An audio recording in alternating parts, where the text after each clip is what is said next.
They assemble at night, each one having prepared as diligently as possible for the time given to them before the witching hour, the hour of reckoning, the time when they begin outdoor cartoon television.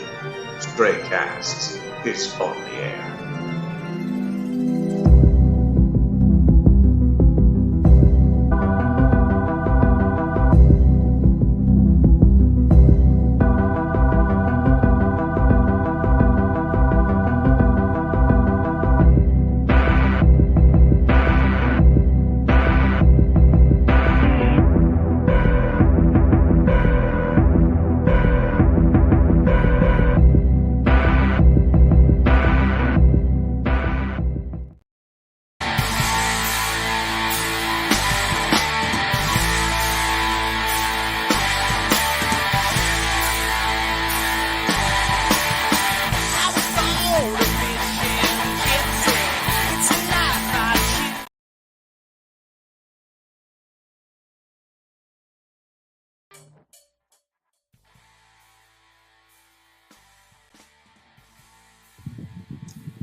Hey, welcome back to another episode of Stray Cast Outdoor Cartoon Television, the glorified version of a bass fishing talk show. As you can see, I'm not Pat Renwick. I am Ryan Whitaker. I will be your host, your fill-in host for the night. I usually sit over there. Pat is in Texas doing his big Bassmaster thing. He's big-timing us. He's down there. He's hanging. That's going to be our first guest of tonight, actually, is going to be Pat Renwick and John Cox, and I think Brandon Lester might be sitting in. So those guys are going to be in a garage somewhere in Texas. Yeah, there's the audience. They love those guys. Pat's got this new job with Bassmaster. We're all excited for him. He's running the Marshall program. I'll let him tell you more about it. The other person, our main guest tonight, is no other than the happiest guy in bass fishing, Charlie Hartley. There they are again. Who doesn't love Charlie Hartley? I brought a couple friends with me tonight, one of which was on this show for a number of years. And let's get a big round of applause for the return of JP, the hip-hop fisherman. What's up, dude? What's up, Pascal? Good to be back. It's weird to see you back in here again. It's weird to be back. Do you feel weird? You feel weird? It's changed a little bit in here. I mean, Pat's got his jerseys hanging on the wall now. That's new. He's also got his dirty pants hanging on the wall. Yeah, the ripped jeans are still here. That's amazing. Yeah, but awesome to have you in here, man. It's been like several years since we've been in here together. Yeah, word. Yeah. It's good to be back. Yeah. And new to Stray Cast, filling in tonight as a co-host, we've got none other than Josh Sokol. How's it going? Josh is back in the corner. Well, the crowd loves Josh too. Josh is actually on both screens, which is fun. Yeah. Josh is a good buddy of mine. Works for an awesome tackle shop, Anglers Outlet, Chicagoland Tackle Shop. Josh is he knows bass fishing. That dude knows bass fishing. What's up, Josh? Are you nervous? A little bit nervous right now. Not as much as me. Yeah. All right. Yeah. Shaky voice. It's just the bass. I've got to be Pat Renwick's hair double today. That's going to be a tough bid. Yeah, that's really, I didn't want to tell you that, but that's really the reason you're here, is because there was going to be a lack of hair in this room. And Josh has the locks. So, yeah, don't mean salmon. But he's got the brown locks. But no, awesome to have you here, Josh. Happy to be on. Thanks for having me, folks. Yes. And of course, producing this show and making sure I had everything through all my nerves of the first hour leading up to this thing. Andrew Ellenberger, the Ginger Ninja. You all right, buddy? Yes, You'll be fine. Yeah, we're good. You got it. We're good. It's hard, Pat Renwick as a host, that is hard to live up to, and I'm not even going to try, but we're going to get through the show. But thanks, Andy. I appreciate it. As always, Stray Cast is the place to win free stuff every Wednesday night. And all you have to do is like and share the live feed on Facebook and drop a comment, and you will be automatically put into a randomizer. And tonight we're going to be giving away a Berkeley pack courtesy of Pat and John Cox. Berkeley Party Super Fun Pack. I know someone that won the last one, and it was awesome. Yeah, and I wanted it. What could be in a pack from those two? Probably some Maxent, I'm Definitely. guessing, which is Definitely stinks. if you haven't used it, it's good. And our other giveaway tonight is a Tin Cup Party Fun Pack. You get some Tin Cup and some Maxent, you're going to have some fun. It could get weird. But like and share the live Facebook feed. It's free. Just do it. Take it off private also. Do not privatize your Facebook sharing. You want that public. That's the only way you have a chance to win. What else? Oh, hey, let's bring on the Whiskey Gypsy. Is he ready? Luke's Foley?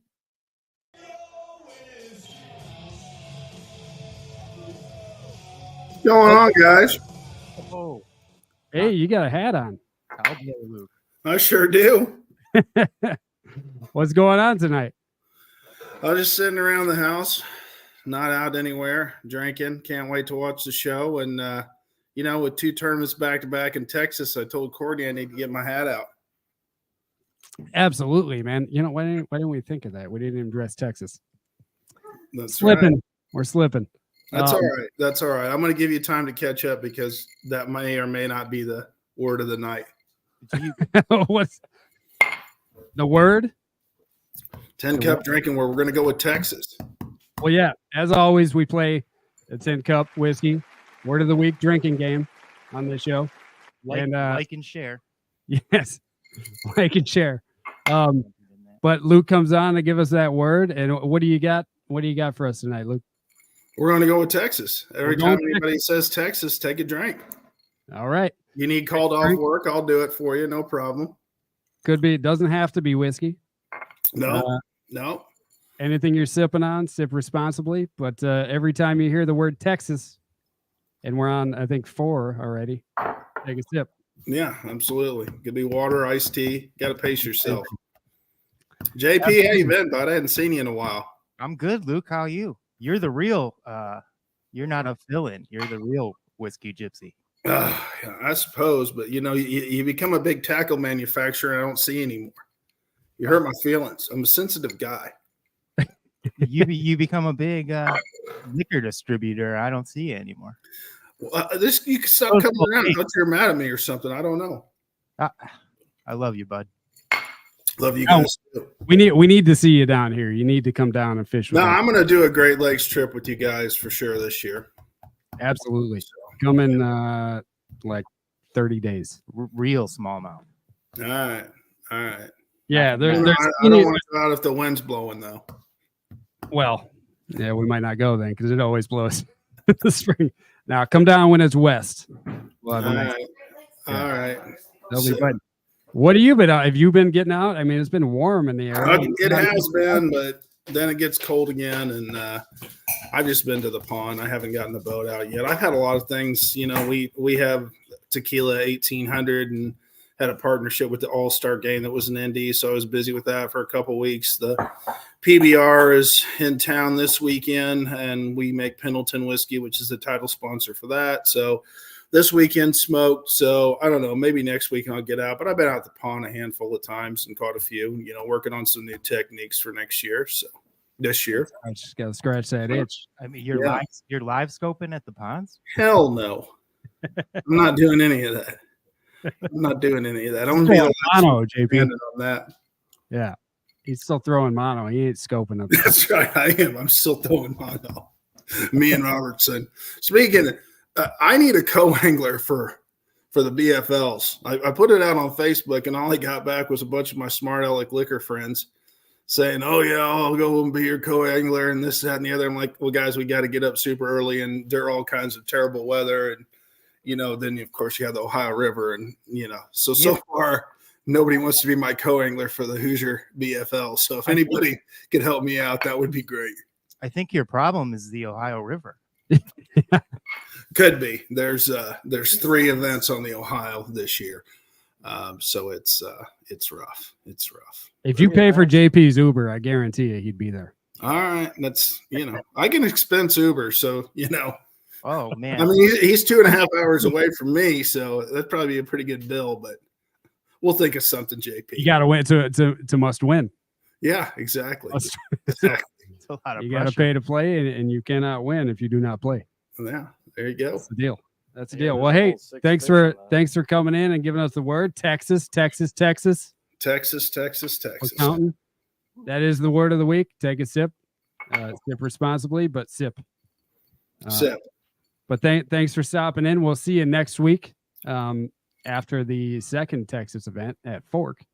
And we should have both winners on next week. I'm hoping so. All right. I'll bring my cowboy hat again. Yes, do that. Different color. I only have one, but Wow. I'll see what I can do. All right. Maybe I'll wear my boots during that one. Yeah. Wear your boots and then put the camera down. We'll There just you see go. the boots. All right. Thanks, Luke. We'll All check right. in I'll with see you you next guys week. later. Take care. Bye. Later, dude. Luke Foley. Love that guy. Hey, Josh, Yes, sir. when you're catching saugers on the Illinois River, what kind of knife are you using to fillet those things? It depends on how big the sauger is. I mean, I'm always using a White River knife, but it might be a 6-inch, might be a 9-inch. Typically with me, it's more of a 6-inch knife.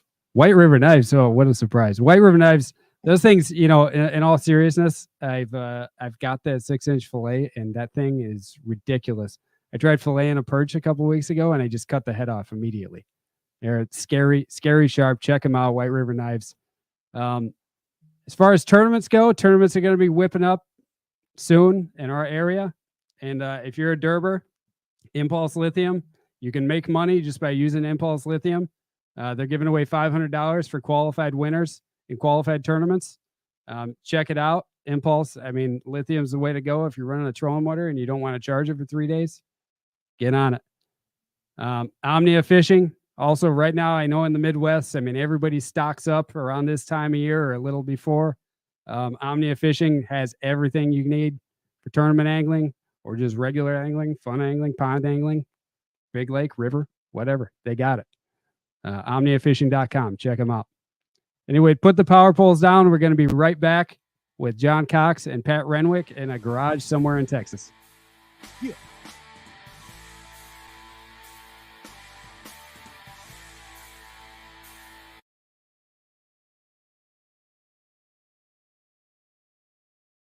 There's a moment when you're faced with a challenge, and just solving the problem isn't good enough, even if that means breaking the rules and shredding apart conventional ways of thinking, all in the name of creating something truly remarkable. With this much control at its command, we didn't stop with just one. We created 2 incredible trolling motors. Introducing the new Power Pole Move brushless trolling motor. This is the mountain, and this is mountain whiskey. Unspoiled, untamed, forever wild. There's no safety net, no way down. Up here, it's just man, and the mountain, and his tin cup. Tin Cup Whiskey. Mountain Whiskey. Want to know the difference between power bait and other soft plastics? Ask the fish.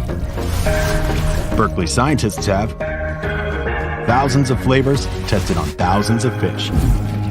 Natural, man-made. Every bait that's ever hit the water. No matter the shape, size, or color, power bait is the only one that is scientifically proven. Fish bite and will not let go.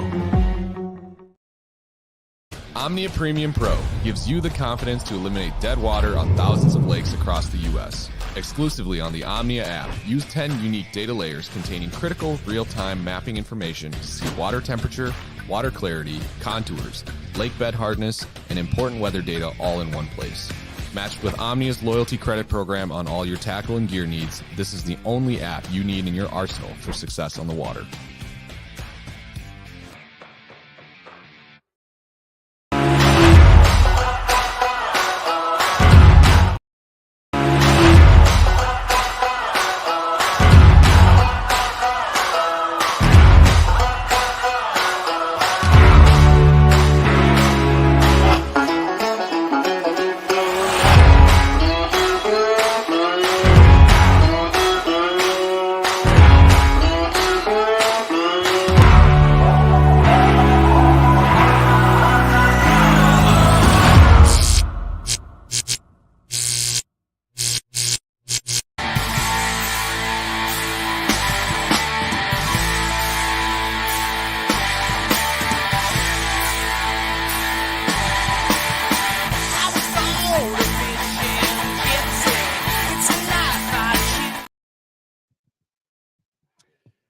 Welcome back to Stray Cast Outdoor Cartoon Television.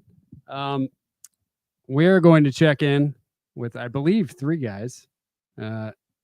Again, somewhere in Texas, in some sort of cool garage. Please welcome in John Cox, Pat Renwick, and Brandon. No, Brandon Lester. Brandon Lester is our surprise sneak tonight show. Ah. So let's pretend we didn't announce Brandon Lester yet. And ladies and gentlemen, it's John Cox. John Cox. Yes. What's up, Johnny? Hey man, what's happening? So what? I've been hearing there's been a buzz going around about this garage. What's going on in this garage? I mean, what's not going on? I mean, you should see this garage. I mean, so this is a compound. Can I tell them whose place this is? Sure. Okay. So you know Tom Reddington, of course, Ryan. Absolutely. In Bass Galaxy. And this is his brother Dave's compound. He's got a pond with like nothing. There's 11s and up in it. I mean, John and I and Brendan were out there. We each got 2 11s each. Yeah. I mean, it's pretty dang good. Are you serious? We're shooting wild boars. We're eating giant rib racks and just living like kings. It's pretty amazing. Yeah. This is quite a compound. I'm not going to kid you. Dude, this is how all professional bass fishermen live. Just for those out there that don't know, most bass fishermen are rich. Do those bass eat large slices of chocolate cake, John? Their favorite food is bologna. Okay. That is what they like. Remember when you killed the bass once from feeding a cake? I was feeding in a pack of hot dogs a day. And, the nitrates, I think, in the hot dogs did them in. So, for you hot dog eaters out there, just 1 hot dog a day, not a whole pack. You glizzy eaters out there, be careful. For you hot dog eaters out there, I don't think that's ever been said ever. That's the first time that's ever been said.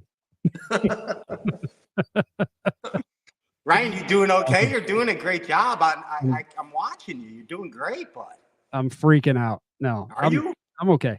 No, I was at first, but we're all right now. I left you guys plenty of Tin Cup Mountain whiskey. Like I said to you, Pat, you were like, you'll be fine. It's it's easy. You just talk to people. Like hardly anybody does this, right? Like talks on a live show on the internet. It's not you think it's very normal. It's not normal. You're very good at it, but thank you. At Renwick. There's something different with you. So yeah, it's see the twitch? You said yeah. See the twitch? Yeah. When you told me you never get nervous, I know that you're different now because there's no way to not get nervous doing something like this. But it's cool. It's cool. I'm fine. I'm John, just so uncomfortable with myself that I don't get nervous. That's the key. Maybe that's the key. Yeah. I feel so awkward inside that it just doesn't matter. So outside is better. John, I gotta know about this Clun shirt. What the hell is up with this Clun shirt? Oh man, it's crazy. Pat was my marshal the other day. We get to the spot. It's just not happening in there. I'm thinking about leaving. The conditions aren't right. He was spinning. I was. My brain was going. I really didn't have anywhere else to go because it was so windy. And Pat was like, "Hey, I got something that Rick gave you, and it was a shirt. It was Melissa made it. And, I mean, it was Melissa like largemouth bass color. And as soon as I put it on, I went to catching, and it was just smashes a fork. Yeah, I mean, I put it on and threw my fritz side out there. Instantly caught one. Was there a feeling or anything when you put that thing on? Did something happen? I honestly, it was kind of like, because I had my jersey on and everything, and I was kind of uptight and I was wound up, first Bassmaster Elite event. And it just like eased my mind. And it was kind of like, me and Pat were just like out on a, 2 buddies out on a fishing trip, and man, I mean, we had a blast. We started catching them, and he was catching them. I was watching. And they were just coming in one after another to this one spot. It was cool that I was making this cast. So it was crazy. We'd catch 1, 2, 3, and then it'd be kind of still for a minute, and then another batch would come in. We'd catch all those. So it was definitely the shirt was definitely bringing them in. Are you wearing it right now? No, I don't. I actually washed it and it's ready to go tomorrow. It's a game day shirt. Yeah, I don't waste it on a practice. I got a wicked tie dye, right? Yeah. Yeah, I mean, that might be the key with tie-dye. I mean, maybe that's why the hippies were so chilled out. It wasn't the weed; it was the shirts, the tie-dye. It could be the soothing effects. So, Ryan, if I may add in, you said if John had a feeling or anything. What I felt was when John put that on, just 50 years of tournament experience just impaling itself to John. Just and right there, it was. So I felt that there was strange powers. Yes, I could feel it in the Bass Galaxy. That's awesome. No, that was super For fun real. to watch. A different question here. John, you've been on the boat with Pat several times. What's that like? I've been in the boat with Pat a lot. JP's been in the boat with Pat a lot. I need to know from you, what's it like having Pat in the back of the boat? Honestly, now at this point, I mean, this was our, I don't know how many times, but we have been quite a bit.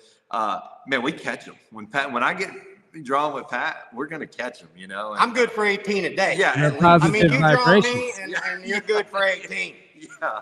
I mean, that's the deal. Yeah. I mean, it was a blast. I mean, it's crazy how, having someone with such positive energy, how much it just, affects the day, Absolutely, man. Yeah, everybody's had that downer in their boat that just ruins the day. I mean, that's if I could take that every time, I would. He asks for me every time. He honestly does. Yeah. Hey, speaking of all that stuff and riding in the boat, I don't know if anybody knows, but ladies and gentlemen, we have a special surprise guest here in the compound. And if you don't mind, if I bring him aboard the crazy train right now, Ryan, bring him aboard. But the one and only Mr. Brandon Lester, Bassmaster Elite Series Angler B. Lester. Look at this guy. Yeah, come on in the Crestliner. I like it. Brandon, were you out there feeding bologna to the bass? Yeah. When they get 10 pounds and bigger, they really like bologna. Is that right? Yeah. It's the bologna. Is that with the little cheese chunks in it or without, or is that just a conditional thing? They'll eat it either way. Hey, Ryan, Brandon got me as a marshal on Pickwick a couple of years ago, and I think he just caught him at pretty much every other cast. I think it was. Yeah. Did you win that tournament? It was a fun No, he came in a close 7. Or he went top 10. Close to top 10. I thought you did make top 10. Okay. No. He was up. Real close. Yeah. Oh, that's when I was flooded. Yeah. Wow. Yeah. So that's when we went by the bra tree. Oh, remember? yeah. Where there's the tree with all the bras and panties. Yeah, that's right. Yeah. Is this going to become this might become a thing then? This might become a thing. These guys might be lobbying to have you in the boat. I don't know. Yeah. We'll see what happens. If they want the coverage too, you're doing that. Pat, tell us about, I mean, you haven't talked about this much, what you're doing with bass. Like, congratulations again. Well, thank you. For the job. I mean, we're all, I think probably after a week of knowing you, I told you, I was like, why are you not working for Bassmaster? You should be working for Bassmaster. That was like 10 years ago or something like that. And till the day you got hired, I thought that, and I'm so happy to see you there. It means a lot, Ryan. Thank you for saying that. And honestly, it's a dream come true. I've lived and breathed the blue and gold since I was a little boy. I was the kid running to the mailbox, getting the Bassmaster. And it's amazing to be on tour and the knowledge I soak in, as well as making new buds. I mean, Johnny, Brandon, it's like, it's a pretty cool deal. I'll tell you something a lot of people don't know, but since it's our show, Ryan, I'm going to disclose this. I got the job. It was kind of unfair. So okay, yeah, I'm really shy, and called up Chase. Yeah, I called up Chase Anderson, and he's the president of Bass, and I told him that I think Ray Scott would like me to work for him if Ray Scott was still around. That's a true story, and it wasn't an instant hire. I had to go through a very strict BASS screening process. And I'm still on double secret probation, but I'm really happy to be here with them. And most of all of that is true that I just told you. Wow. Most of all that. Yeah. that is awesome. So tell us what you're doing exactly. It's a Marshall program. At this point, I'm here to accentuate the Bassmaster Marshall program. I'm riding with the professionals on Thursdays and Fridays. If you don't know what the Bassmaster Marshall program is and you're listening out there or watching, it's an opportunity to go out with some of the most amazing anglers on the planet like these guys right here. I mean, Ryan, think if you could have back in the day gone and played baseball with Ivan De Jesus. I mean, the equivalent of that. You know my heroes. Yeah. Yes. Yes. Yeah, it is amazing. I mean, yeah, there's no other sports like that. You can't jump in a NASCAR and go for a spin. No, for real. You can't go play ball with Mike Jordan. You know what I mean? You can't do unless that you're playing for lots of money, then he'd probably play you. Yeah, then you can buy your way in. Yeah. Here it's less than $5. No, it is incredible. It's all you've been pond bassing down there. I've been smashing. You've been catching them. Ooh. Man, I didn't catch nothing today. I even went in this stock pond here and didn't get a bite. Well, it sounds like you got one behind I should have been on the baloney pattern right there. Has there been any ritual hazing from Bassmaster? No, but I did. Here's a true story. This is pretty cool. So it's not a true story I just made up. It's a true story. So I'm out there at the Toledo Bend. I didn't even tell you guys this. And they got me like on Saturdays and Sundays I'm on land and doing miscellaneous interviews. Like I was in the crowd doing stuff, kind of like Z used to do, when I was doing that for social media. Well, I get a little tappy on the shoulder, and it's about a 450-pound Louisiana sheriff, all right? And he's asking me for credentials. And I said, you're just profiling me, aren't you? You're profiling me. I thought somebody was punking me. You know what I mean? They don't like the long hairs down there. No, he showed. I had to show credentials. I said, hey, I know I look a little rough, bud, but I got a purpose here. Oh my God. Hey, Pat. Hey, Jay. Tell the people what time you got to get up in the morning. I got to get up at 4:45 tomorrow, and I got to be at the deal at 4:45 tomorrow. And I told Lisa that was kind of unfair. With John, it's usually like he's like, we're taking off at 7. I roll in 6:45. We're off, boom, doing our thing. Yeah. Are you getting up earlier than the anglers you're sitting with? Yeah, probably, because they know I'm late for stuff. They know I'm late, so they're doing the stuff like my parents used to do, and they're like, Pat, come at 4:45, and it's really, you got to be there at like 5. Yeah, but they make sure I'm there. You know what I mean? Part of that hazing process. That must be the hazing. You're right. That's the number. There you go. Hey, I got another question for all three of you. Yeah. I know this might be cheating, but can I get a fantasy fishing pick from all three of you? Go John Cox. Ooh. I'm gonna have to go with Brandon. I mean, he thinks he's been seeing carp on his live scope, but when he comes in with 40 pounds tomorrow, he'll be like, "Oh yeah, they're bass." I'm pretty sure they're. And Pat, you're in the mix. Give me a real one. Yeah, who you got? I don't. Wow, real one? I mean, you're not. So John Cox is not your real pick. He's on pellet. Yeah, they didn't make the cut last week. These guys. Rough crowd. I'm going Virgil Ward, Bo Dowden, and Tommy Martin. You guys are absolutely no help. I'm trying to win the prize pack. I don't know any more than you do, and I haven't talked to the guys intentionally. No, what am I doing this for? Ray Breckenridge has been sandbagging all week, I heard. I mean, he probably has, and you can't count Tommy Martin out. The whole Hep Hill gang. Stanley Mitchell. No, they're all out. John, there was a buzz going around between Pat's phone and my phone about some new crankbait called the Cockside. Oh yeah. You know anything about that? Yeah, were you supposed to talk about that? Yeah, I wasn't sure if I wanted to talk about that or not. But are you? If it's okay if you're not, but if you want to, I'd love to hear. John and I were talking, and Brandon's like, "Don't talk about." I told him not to do. Yeah. And then I would have kept that secret in the bag, but yeah. Well, you don't have to give it all up, but what I heard you. Oh, maybe I a mean, mod, maybe a little bit pretty of a much mod. what it was is a Fritz Side 5. I was throwing it and I was catching tons of this, stuff that grew up from when the lake was down. It was getting all over the hooks. And it's witch hair. It's kind of like this, but green. Oh, it was terrible. And so I got down to the boat and I was like, I'm going to cut this bill in half. And Pat was like, oh, don't do it. And I cut it across it as close as I could, and it ran perfect, and I caught 20 pounds on it. Wow.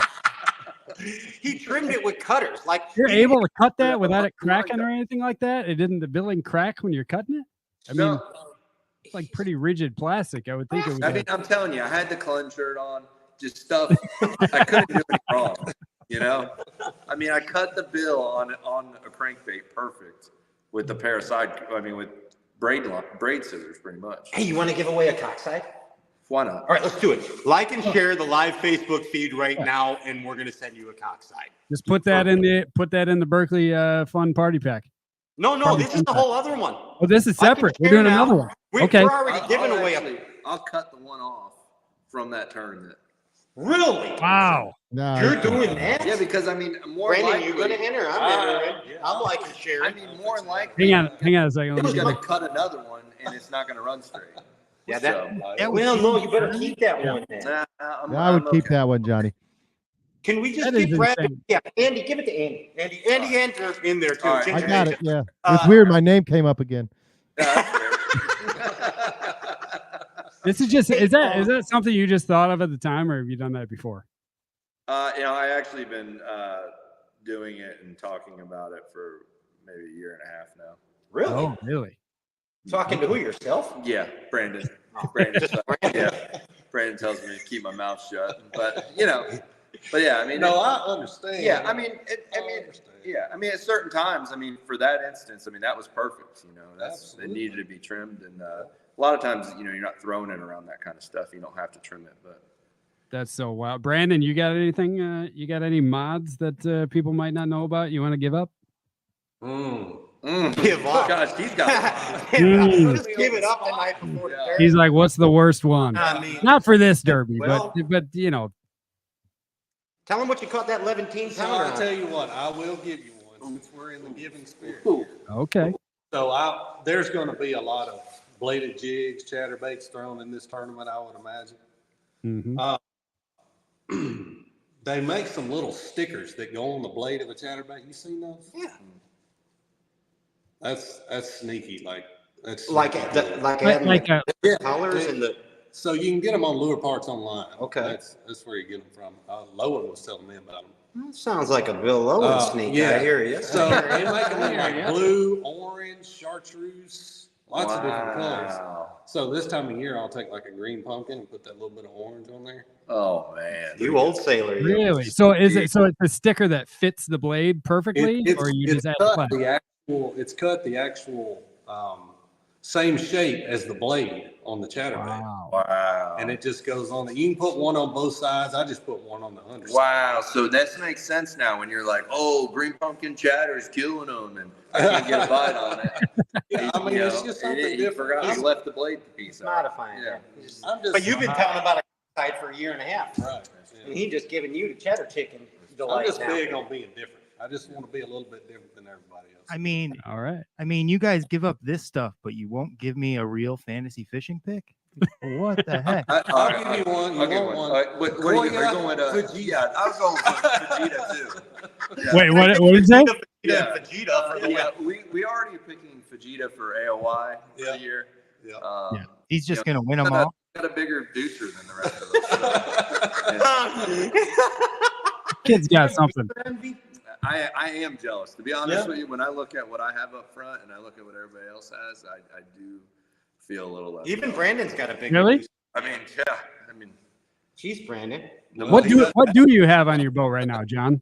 Because I know you went from nothing to something. So I have a 4-Trax and I have 1/16 Lowrance up front with no transducer. It's big. It is big. Yeah. So just for mapping.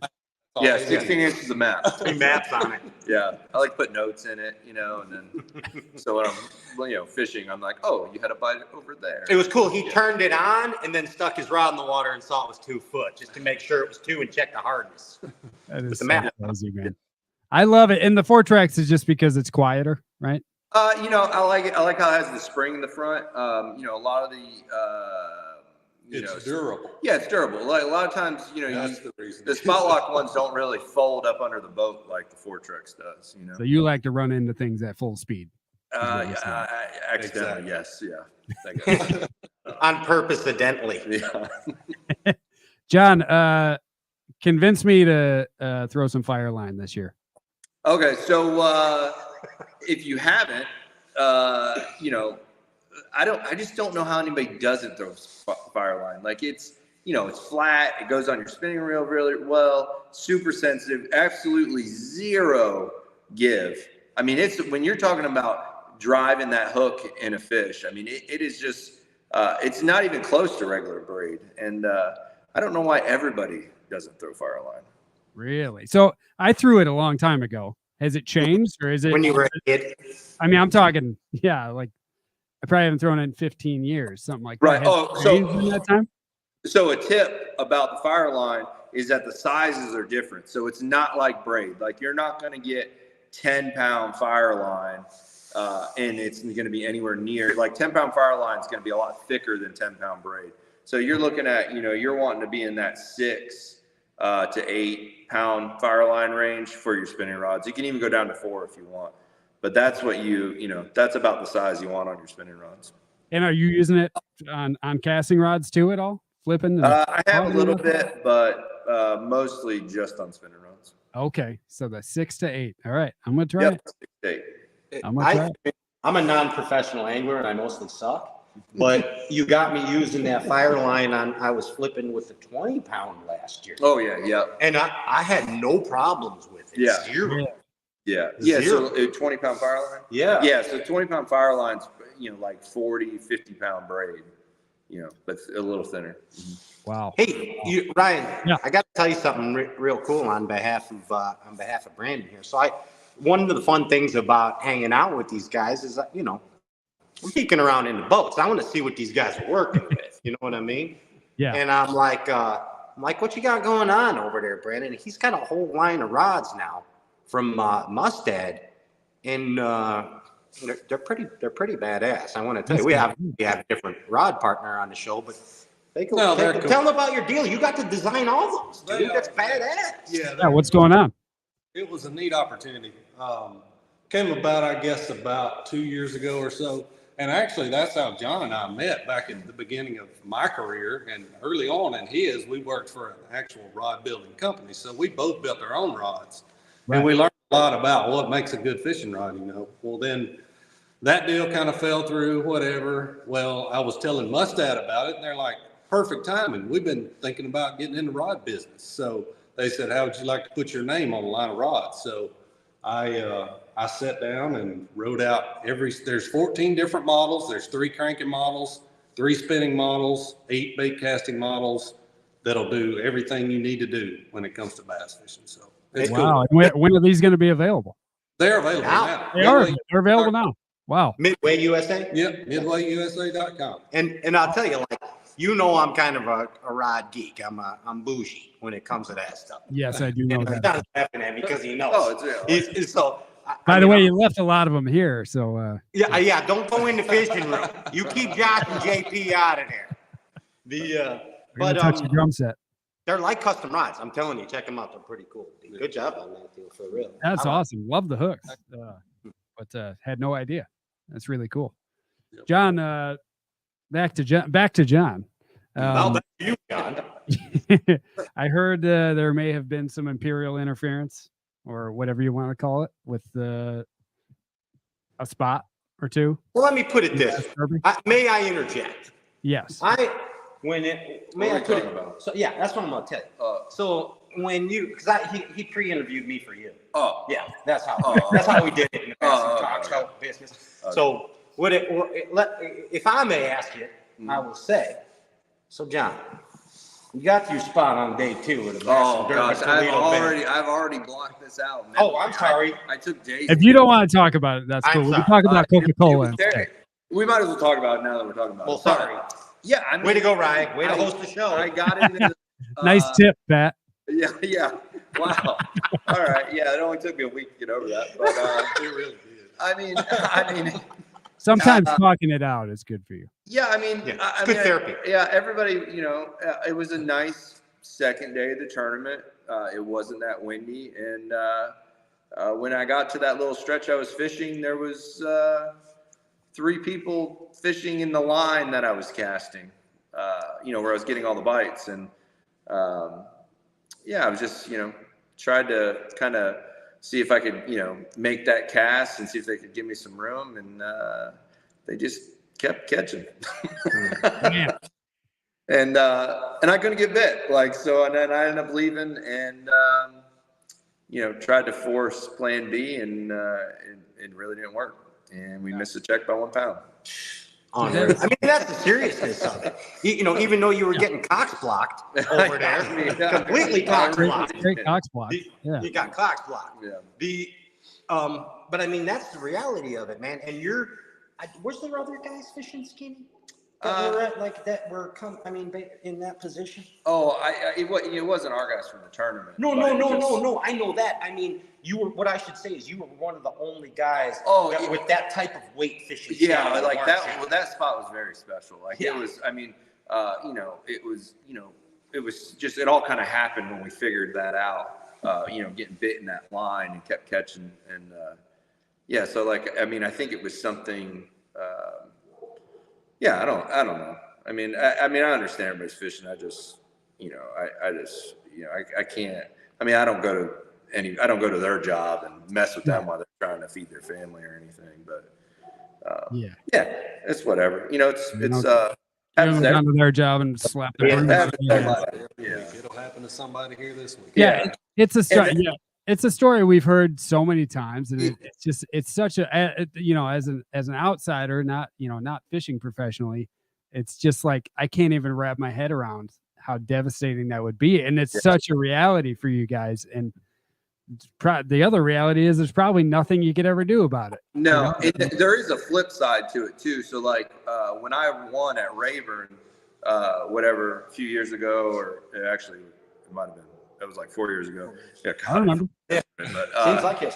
When I won there, I didn't have a spot. So it in my favor worked for me because I was just running random stuff. And the guys that actually had the winning spots were never able, once they would catch them one day, they were never able to get back on those spots again. So, I ended up winning the tournament just running random stuff the last 2 days because of that, So, I don't know. Changes the whole dynamic here. Oh, it changes. I hate it for you guys. I hate that you have to do it. I wish they could, if there's ever a tournament that comes in the area and I can get out there and try to stop that from happening, I'll do it. But it's it's so ridiculous. All right, I know you guys got to get up early. I got one last question for both of you, John and Brandon, and that is, this fork tournament for all the viewers that are going to be watching the Lake Fork tournament. You guys are weighing fish in the boat. Catch, weigh, and release. Is there anything different you're going to do? Is there any different approach for this style of tournament versus putting them in the live well? Can I answer that for them? Just catch you're going to be weighing them. Just catch all big fish. Yeah. Say that again, Pat. I missed it. Just catch all big fish. That's pretty much. But there's nothing, there's nothing where it could keep the school intact a little more, or maybe break up the school more by releasing them, anything like that? Yeah, I think we will catch a lot of the same fish. I know one spot I caught 20-something pounds one day, and then the next day I couldn't catch him, but another guy rolled in, he caught 30-something pounds. Oh, geez. And I probably caught some of those same ones that I caught the day before. Right. So, yeah, it's kind of neat. It really... really looks good, and we catch a lot of big fish, and it's probably good for the the fish spawning right now too. That allow them to let them to go back. Someone could catch a male and then let it go. Wait, let it go, and then hours later a female could roll up with that fish. So there will be sight fish caught multiple times tomorrow. Awesome, that's good to hear. Excellent. I would think. I hope not. They got to be 24 or better. To put in the live well, right? Yeah, to put in the live well. 24. Wait, the same guy can't catch the same. No. I'm talking multiple times. Yeah, no, you can't go jacking the same fish off a bed. You got the I wrong league, bud. I think that was covered. Yeah, that was covered last year. I think. We got rules at the Blue and Gold. You can do it the next day, right? Yes, you can do it the next day. Oh, hell yeah. Yeah. If it's still there. Yeah, that's a different dynamic. Absolutely. Hey, can I ask you guys a question real quick before? Go ahead. So your starting spot tomorrow. Mm-hmm. Where is that? At the ramp. No. Hey, everybody's. Guys, do you know who's coming on next? Do you know who's coming on next? I have no idea. Charlie Hartley. Whoa. Yeah. Do you love Charlie like I love Charlie? Oh yeah, for sure. Yeah. Charlie's. You guys all smiled when you said Charlie Hartley. Yeah. Brandon says he's the happiest guy he's ever met in his life. Yeah. Yeah, man. Who doesn't want to talk to that guy? Charlie brings good cheer. But for real, tomorrow your starting spot. What's the confidence level? Starting spot confidence level 1 to 10, 10 being the best. Here's your fantasy tip. 6.5. Wow. Put him in. Pretty good. I'm actually going to try to start where Brandon's not going to start. Okay. So your confidence levels are high. Here's your fantasy tip. Yeah. Right there. You guys are going to fish different spots together. At the same time. Yeah. Well, we don't know. Where we might fish this. I don't know. I honestly don't know where I really don't know either. So it's Probably crazy. should give that some thought at some point. Yeah, for you guys that have back home that know, I mean, it's been like the most crazy warming trend. Water, got up to, it's probably almost got into the 70s. And then we had a 40-degree change in temperature. And it was brutal overnight. cold. Oh, and I mean, I'm Brutal talking. cold. So I think we already had, a 10-degree drop? In water temp? Yeah. And then we got tonight's going to be cold. It's probably going to drop even more. It is setting up really good for the scopers. What do you do? What do you do? So, but it'll be fun either way. We're on Lake Fork. You guys will find. Why does that happen? No, you guys will do great. But I really want to thank you guys for coming on. I don't want to keep you up late. I know you got to get to bed. Pat's got to get to bed. I can tell he's already. I got to get up earlier than these guys. So that's right. That's why. That's why you stopped derb fishing. You didn't like waking up early. And look at you now. Yeah, I did. And I wanted to be at Arby's at like 11 all the time. That's right. There's an Arby's. Yeah. Hey, Ryan, JP, Josh, thank you very much. You're doing a phenomenal job. And Andy Ellenberger, of course, I was just telling these guys, man, I don't realize how good of a producer that cat actually is till I see him in action from afar sometimes. So thank you, guys. You're doing an amazing job. Thanks for holding down the fort. Yeah, thank you, Pat. I appreciate it, and thank you guys for coming on. And go sack them tomorrow. Yeah, we'll be back next week, regularly scheduled with some more Texas talk. That's right. That's right. Couple of weeks. Maybe one of these guys. Maybe one of these guys again next week. God, I you never know. And I might have an interpreter for John. If John wins, I might have. You think? Yeah. For Fujita, we'll see. We'll see. Thanks, all right, guys. Thanks again. Get some sleep. Good luck. John Cox, Brandon Lester, Pat Renwick. These guys are awesome. Yeah. Love John Cox. Love Brandon Lester. Just hammers. Dude, just doing garage things. Yep. Doing garage stuff. I can't believe Pat's going to get up that early. That's crazy. I don't think that's ever happened. I wanted the Bass Galaxy to know. It's true. It's not this deal. You get a Bassmaster job, you can get them up. Anybody who's playing fantasy fishing right now, every single one of them are sandbagging. You best pick both of them right now. That's right. Yeah. He's on a 6. A 6 is good. A 6 is good. 6 is real good for you got a problem with 6? 6 is good. All right, let's put the power poles down. We're going to be right back with none other than Charlie Hartley. Yeah.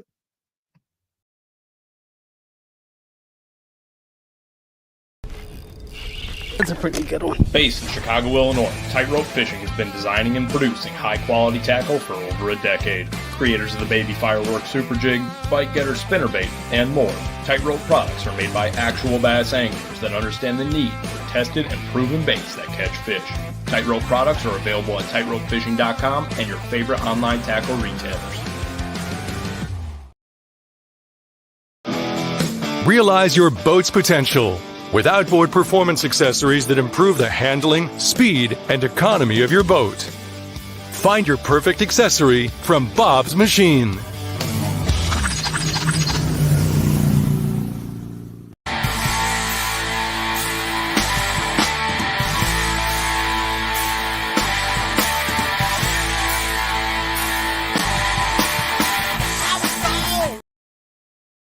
Welcome back to Straight Cast. And waiting in the wings is the happiest guy in bass fishing, none other than Charlie Hartley. Studio audience. How you doing, Ryan? What's up, Charlie? You're doing a great job. Is this your first time hosting? Yeah. Was it that obvious? No, you're doing great. You're just forgetting one responsibility: Texas. Texas. Yeah, Texas. that's right. Oh, we're on it. Yeah, I still got plenty. All those poor people out there have been waiting to drink. We're not going to leave them hanging anymore. Texas. It doesn't look like Pat's having any fun at all, is he? He's having fun right now until about 3:30 in the morning until he has to get up.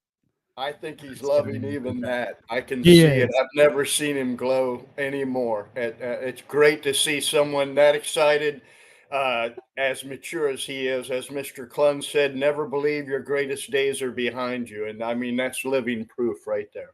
I'm sure he knows that quote very well. He might have it tattooed on him somewhere. I knew after Scott Martin and Rick Clun, I'd be the next one in line to be on your show. So I was waiting for that. I knew I'd be number 3 after those two. That is correct. That is correct. Yeah, we had a list.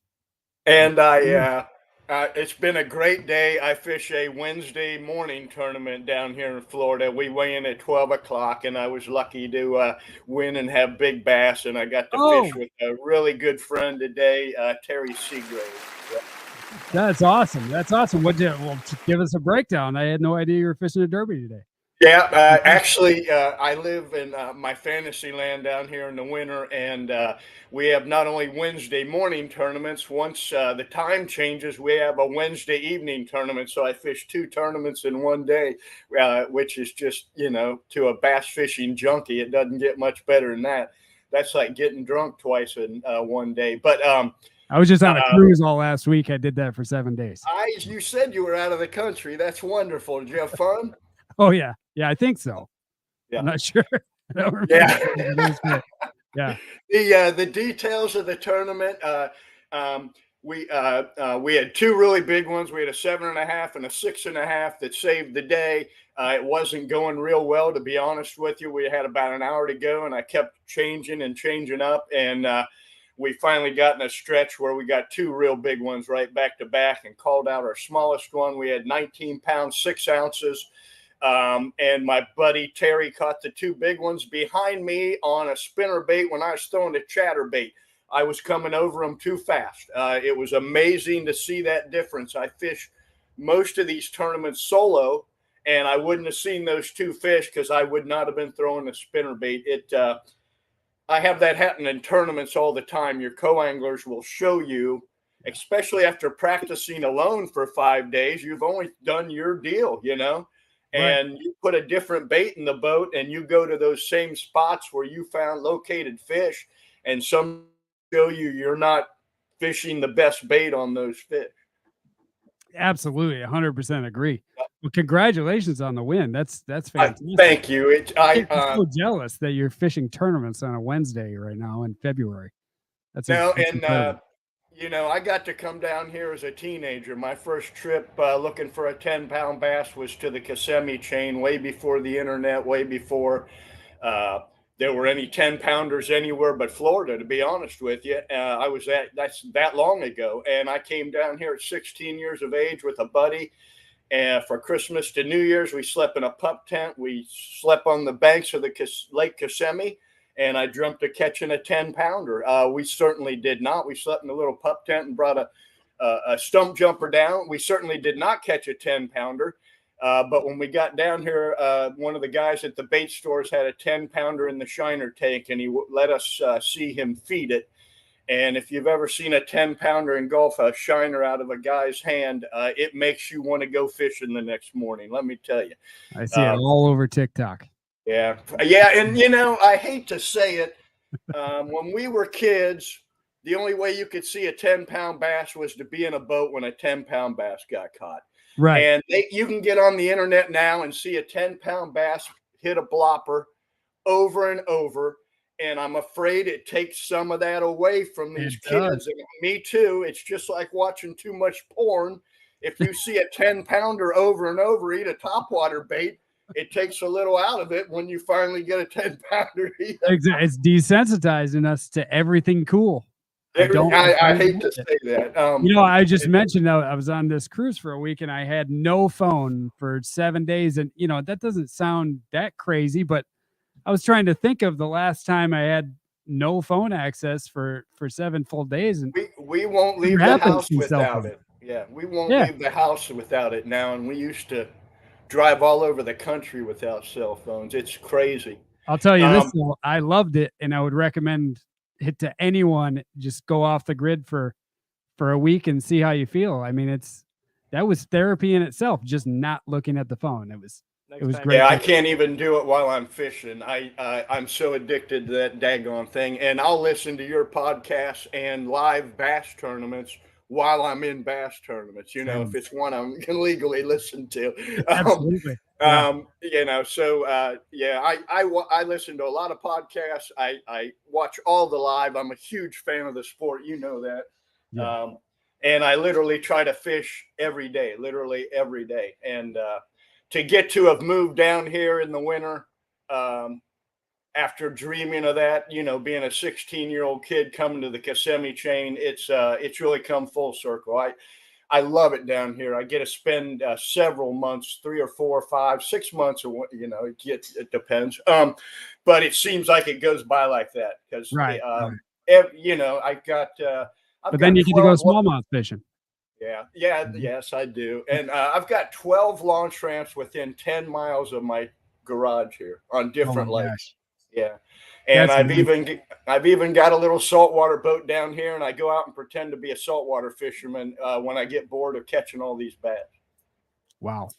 Charlie, I like many of us in the bass galaxy, really found out about you in 2008 in the Classic. I mean, I knew who you were before that, but that was really when we got to learn about Charlie Hartley. And that's still to this day, in the top 3 classics for me to watch. And it's mostly because of you. I mean, that the bite you were on, I related with so much, living on the state line of Illinois, Wisconsin. We fish a lot of boat docks, watching you flip boat docks. And one of the most exciting things I've ever seen. But what I don't know is I don't know a lot about you before that. And you shared a little bit about being 16 going to Florida, but I don't know your history of how you got into bass fishing, who got you into it, what your biggest influences are. Do you want to take it back to, little Charlie? Yep. I was born a poor black child in Alabama. I think that's from Steve Martin, I think. Oh yeah. The Jerk is one of my favorite movies. The Jerk. Favorite movies. Yeah. I knew at a real young age that when I caught a fish, the whole world spun around or stopped for a moment. Right. Even at 2 and 3 years old, my mom has pictures of me holding a fish, and she says I always looked like I had my finger in a light socket when I had a fish.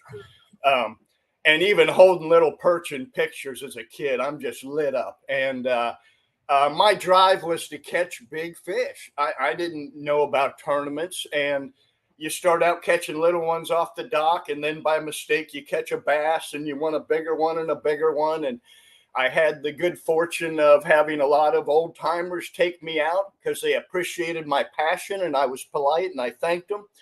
And my dad was not a skilled angler. He was an angler, but not a skilled angler.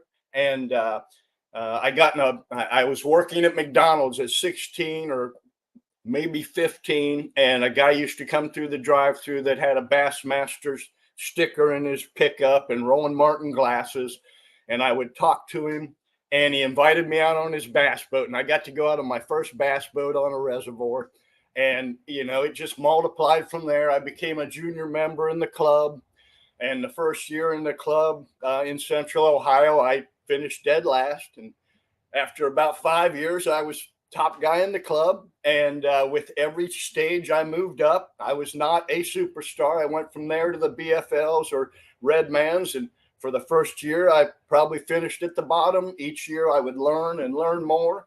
I'm a slow learner. It took me a long time to get to a classic, but I always kept showing up. My goal, I never showed up at a tournament and looked at the payout, looked at if it was a lake I liked. I knew I was going to go to a lake, learn a whole bunch about fishing, and be with like-minded people. I was fortunate to not have to go there, and I knew I wasn't good enough to go there and have to make my living there. I had a job, so I could afford to be there whether I got paid or not.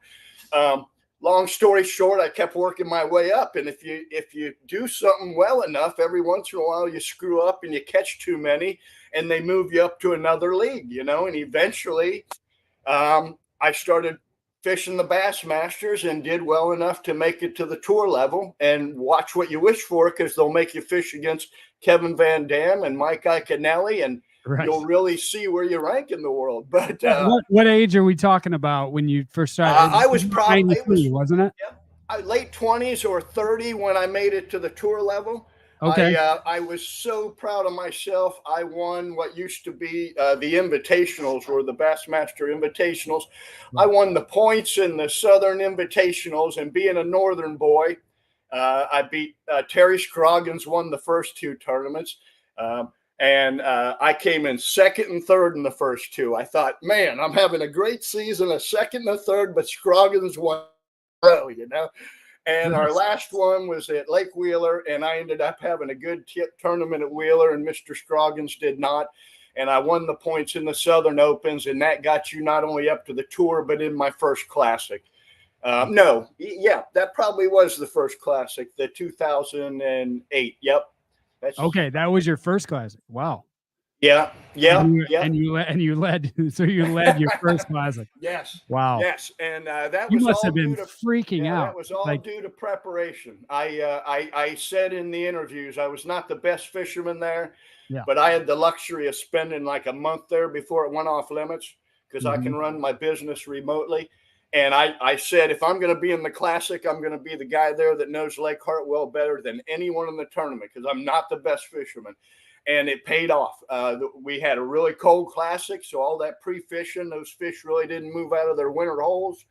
And it was for name recognition, it was the greatest thing that ever happened to me. Most exciting, even made the passion greater. That feeling of. Not to cut you off there, but I'll talk all day. I truly believe that. You showed your personality better. I mean, better than so many guys on the tour at that time.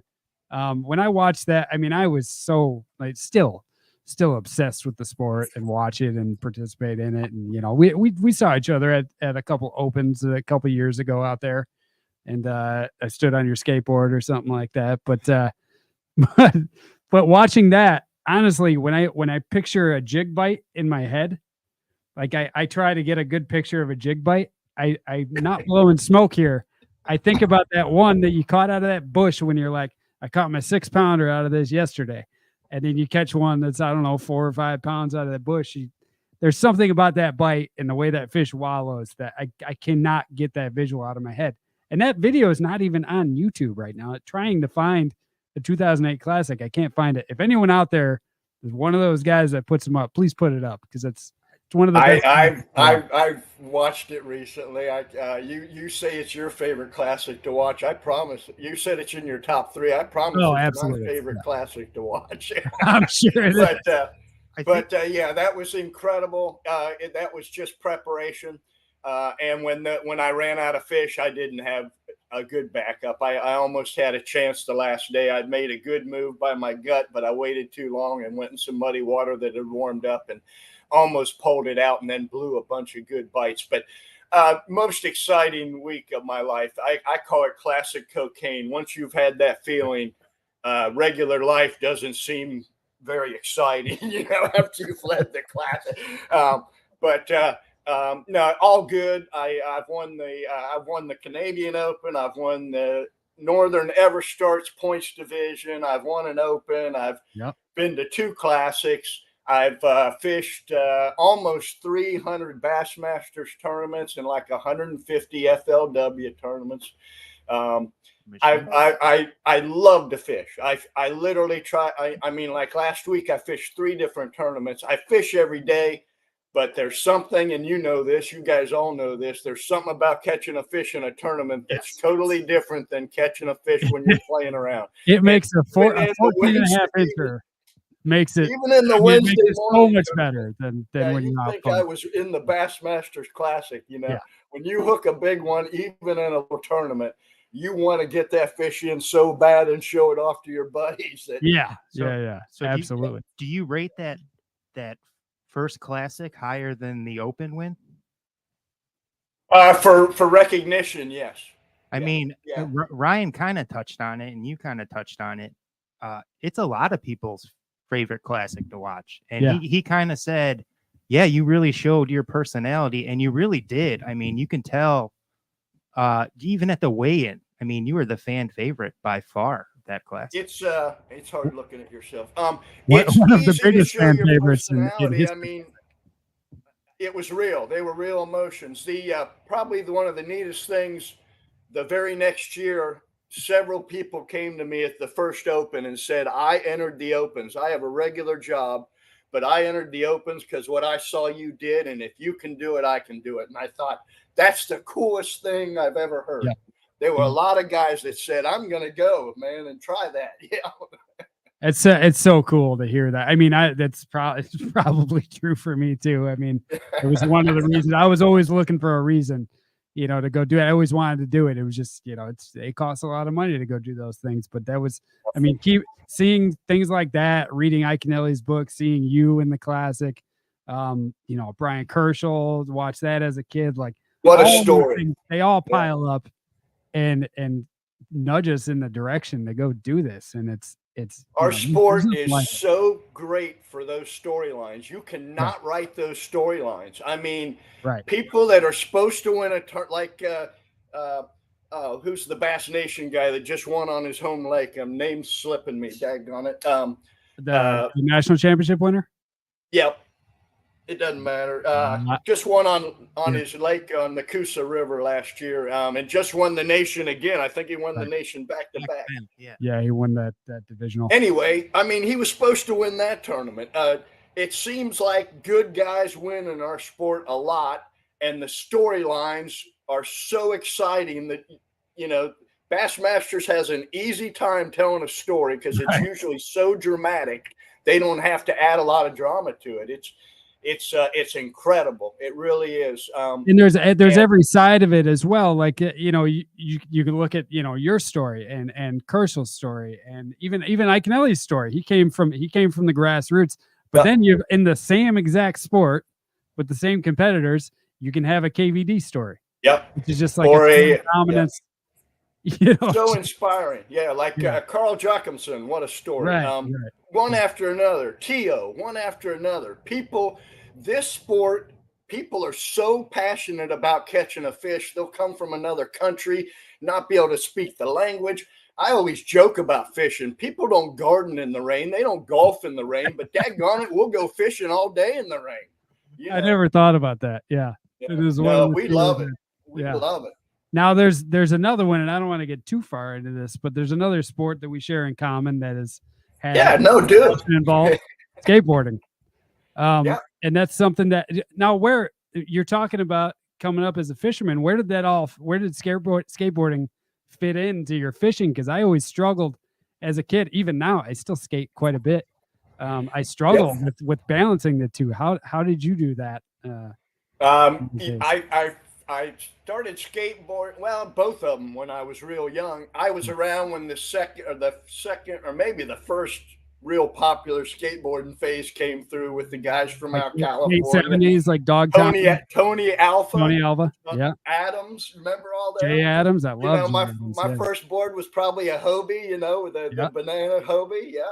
Absolutely. And I was on TV locally for a skateboard competition before fishing. So I've always been a ham. I always loved the camera, anything starved for attention, anything I could do to get attention. So if I could jump off a skateboard ramp and all the girls would look or all the adults would look, that was one of the motivations in fishing. When I was a kid, I noticed that the adult that caught the biggest fish got the biggest steak, and someone opened a beer for him and he was king for a day. And as a kid, I'm like, I want to catch the biggest fish. People want to take your picture. They ask you about it, So real and it's something you can do by yourself too, right? I mean, that was always the thing for me is I didn't need anybody to go fishing with me. I didn't need anybody to go skateboarding.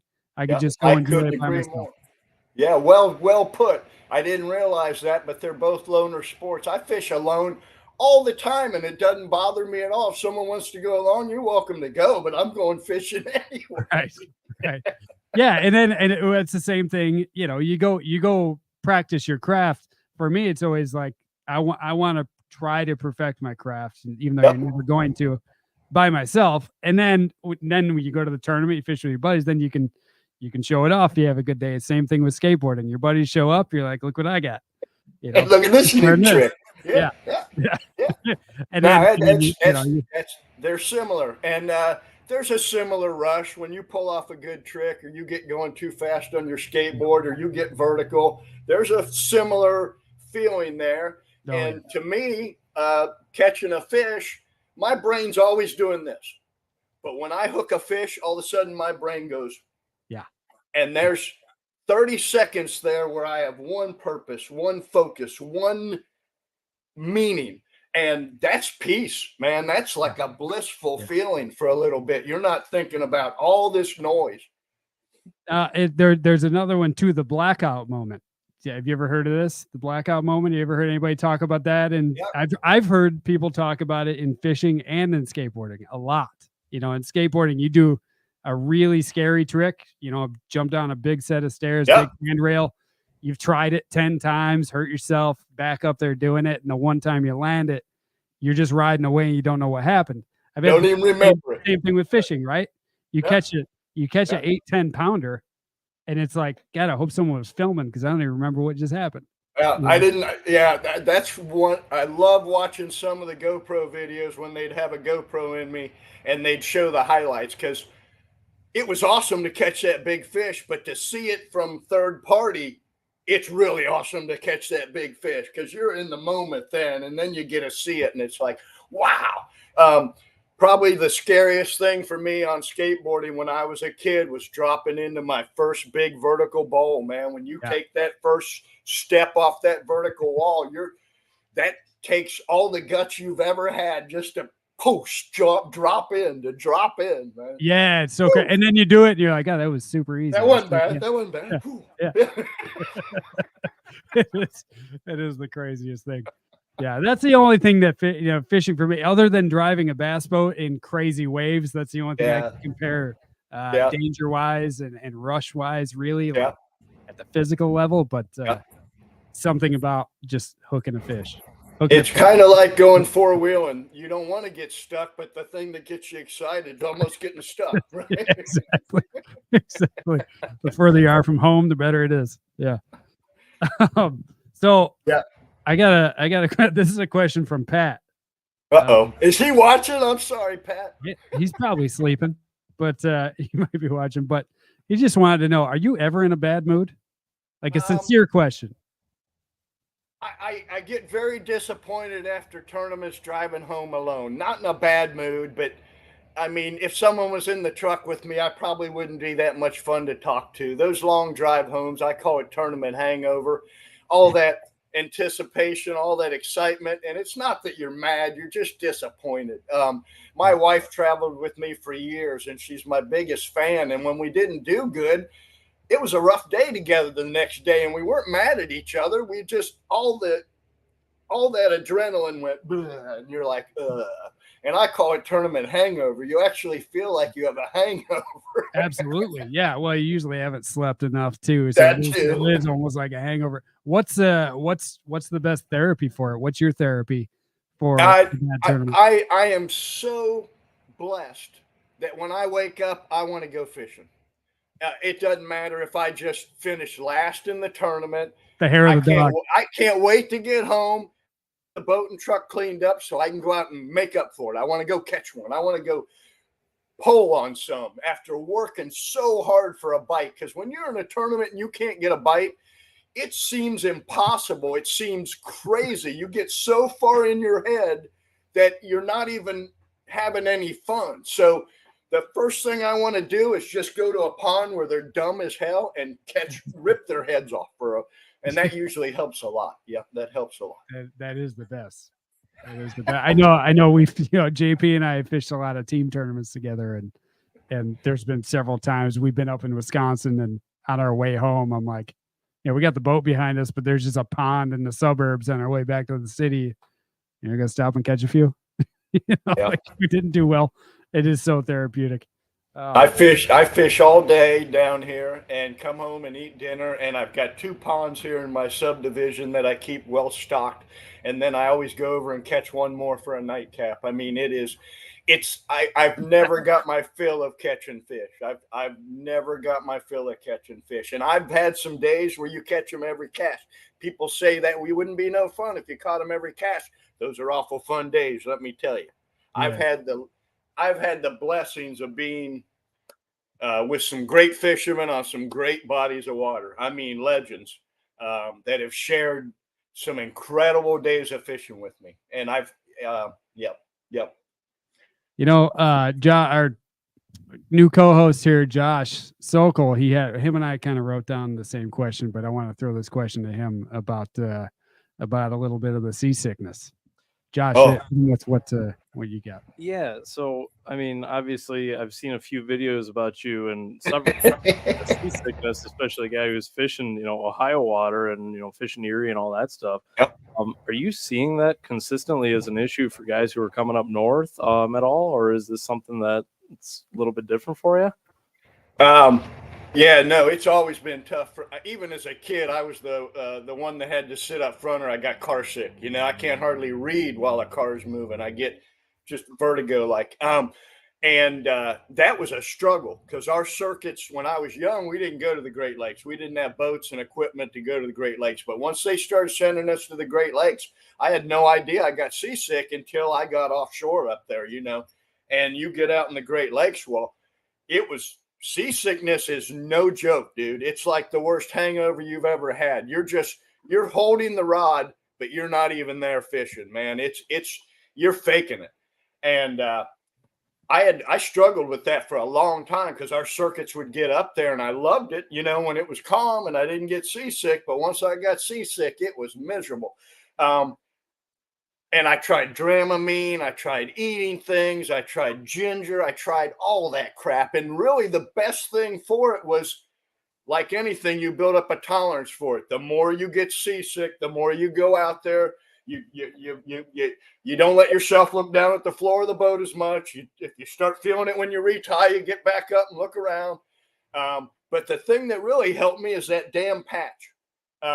Finally, they came out with a good patch. And you put it on the night before and you forget it's on there and you forget you get seasick. It has really helped me. But yes, a lot of guys come up here that never knew. I hate to say this. He never admitted it, but if you watch the FLW that Justin Lukens beat Josh Bertrand out on Gull Shoal on Lake Erie, it was terrible. And Josh packed it in and went into Sandusky Bay. And he didn't go into Sandusky Bay to largemouth fish. I mean, he did, but between you and me, wow. What a curse for a fisherman. It's like the worst thing. I thought he was going to say we were one time when we went to Buffalo. I had the luxury of winning the points in the Northern Ever Starts, and they were all on the Great Lakes that year. And Cody Krieger, we were at Buffalo, and I remember him. My wife said at the weigh-in stage, she goes, "Have you ever seen a man that was green? Cody's green." He was so sick. He was green. He's turning into the Hulk. I've had co-anglers, literally, I thought they were going to die, and you can't take them in. You can't blow your tournament. But I had a guy once that laid on the floor of the boat, white as a ghost, and I would run from the back deck to the front deck and step on him on the way, But it's a bad deal. That's funny that you brought that up. Yeah, it's a bad deal. I do some guiding on Lake Michigan here in Chicago, and I had a client last year. I mean, it was a beautiful day on Lake Michigan. Lake Michigan gets terrible. I know. and it was like a 1 foot chop. I'm like, it's great out here. And this guy starts puking off the back of the boat. I mean, yeah, and it's a shame. What did you expect here? This is a great day. If it had been typical, this would have been a nightmare, I love saltwater fishing, and a well-to-do friend of mine would try to get me to go offshore, and I kept saying no, and he'd go, "Why?" I go, "I don't want to ruin the trip. $10,000 guide trip. We get out there in an hour, and I'm green." I don't want to be the guy that ruins the trip. Well, he got me to go out several times, and it wasn't rough, and I didn't get seasick, and we caught sail. It was the most exciting thing of my life. Well, then we went out once, and I got seasick. And the way you can tell I'm seasick is I get quiet, and I'm never quiet. And, of course, as a man, you try to hide it. We're so tough. You don't want anyone to know. Well, you can't hide it. You think you can hide it. They know. They're like, what's wrong? Nothing. Nothing's wrong. Nothing's wrong. I'm fine. I'm fine. Yeah. That's funny. Yeah. I gotta know, as someone who has a very hard time and just a constant struggle in organization, I've heard that you are the best at being organized. Your tackle, your rods, your reels. Aaron Martin's was the best. I'm a clean freak, and I have OCD. Okay, like real, and that's what. OCD? Like you. I wrote the book on OCD, dude. Okay. Sometimes I wash my truck 2 times a day. Really? Yeah. I mean, I'll be wiping down the boat while I'm fishing. Gerald Swindle used to tell stories about me at seminars. I'll throw a jerk bait out and then wipe down, jerk, wipe down. But I'm a clean freak, which makes you real organized in your boat. And yes, I know where everything is, and I've got it stocked well. And to me, I was never the best fisherman, so anything I could do to give me an advantage in being organized and having my stuff rigged up and ready and multiple things rigged up. I was always amazed that you could go out in a tournament and a guy would break a bait off and he'd go, "Oh, I got to get another one rigged up." And you'd be like, "Did you not expect to break a bait off today? That's what you catching all your fish on. You got one ready?" I mean, remember the show Schooled by Denny Brower? Remember that show they had? Yeah. Oh, yeah. I know it well. I mean, I watched that, and he just completely roasted someone for not having a crankbait rigged up. And I was like, okay, I mean, a guy gets out. I don't have a crankbait rigged up. Guy gets out of jig and starts trimming the skirt. I'm like, you didn't already trim the skirt? I have the weed guard cut down. I've already got 5 with trailers on them ready to go. You must have lost your mind when you saw. Remember the tournament that. Oh God, it just has his name. He won on a spinnerbait on Kentucky Lake. Wesley Strader. Yeah. And he was building spinnerbaits in the last hour of the tournament. I drew out with Roland Martin. He won. Back when I fished Bassmasters, they were draw tournaments, guys. These weren't pro-ams. They were draw tournaments. You got paired pro on pro. Yeah. And I get repaired with Roland Martin on Okeechobee. And in the middle of the day, he sits down, strips all the line off a reel and puts all new line on a reel in the middle of the tournament day. I'm like, what? Your garage just went dark there. I got motion detector. I'm sorry. That was Roland chiming in. It was. So let me give you this scenario then, because I know I know you say you're a neat freak and all this, but like, okay, so let's say you're on a bed fishing day and you're going through a whole bunch of plastics. Yeah. To try switching baits up on them when you're on a bed and fish. Yeah, I got to pick them up. Are you pulling a plastic off, putting it back in its package? It goes in its little trash bag. No, it goes in its trash bag though. I'm adamant that everything. Yeah. No, I don't. I'm so OCD about how the plastic hangs on the hook that once it's been on the hook, I can't put it on again. My co-anglers pick up my used baits all the time. Sometimes I net a fish and I go, "Man, that's the same color worm I'm fishing." He goes, "Oh, those are yours. You've been laying them on the floor." So I quit putting them on the floor. I put them away now so your co-angler can't pick them up. That's fantastic. So what's next? I mean, what's your obviously you're fishing the opens. You're trying to get back to the elites. Not really, but I'd love to get the invite and be able to pass. I'd like to prove to myself I can if they invited me, I'm not sure I'd be able to pass, but we want you. I fished the elites from their conception for I don't know how many years, and 10 years before they were called the elites. And when you're 20, 30, 40, that lifestyle is a dream. Mm-hmm. But probably the best thing that ever happened was when they told me you're not fishing the elites anymore. I didn't even know I wasn't doing that well, to be honest with you, because I was having so much fun, and you get so wrapped up in the lifestyle and traveling from tournament to tournament. I didn't. This was a while ago, before they warned you, like, next year we're going to make some cut. Anyway, I'm not blaming them. I deserve to get cut, but financially and lifestyle wise, I'm a little older now. I have to sleep at night. I've had all this energy all my life, and that's been my advantage. And I could run my business. I could keep my marriage together. I could fish the elites. I could fish FLW Tour. I could drive all night, and I'd stay up all night working on tackle. Well, now, daggone it, when I come in from fishing all day, I can't stay up all night and work on tackle. I can't drive all night to the next tournament. So everything happens for a reason. Right. But Absolutely. If I would requalify for the elites, I'd be super proud. A couple years, second year after I didn't requalify, I was one spot out from requalifying. They took the top 5, and I finished 6th in one of the divisions. And then 2 years ago in the central divisions, I had a chance at requalifying going in the last one. Yep. But since they changed it to the EQs last year, all 9 tournaments, I didn't do very well. And I'm not off to a great start this year, but I entered all 9 because winning, you're in. And I know that's how I got to a classic before. And you can't win a tournament or get to a classic if you're sitting at home. So that's right. And I'm still having a lot of fun at them. If I was not having fun, I say we get 3 in a row, and I look at the wife and I'm like, oh, next year, maybe just one division. She goes, you say that every year. And then when it comes time to sign up. Take me back to that 2006, that first year of the Elite Series. As a fan, that was the most exciting time watching bass. Oh, I'd love to tell you about that. How was it? How was that for the anglers and everything? You need to hear this, because this never gets discussed.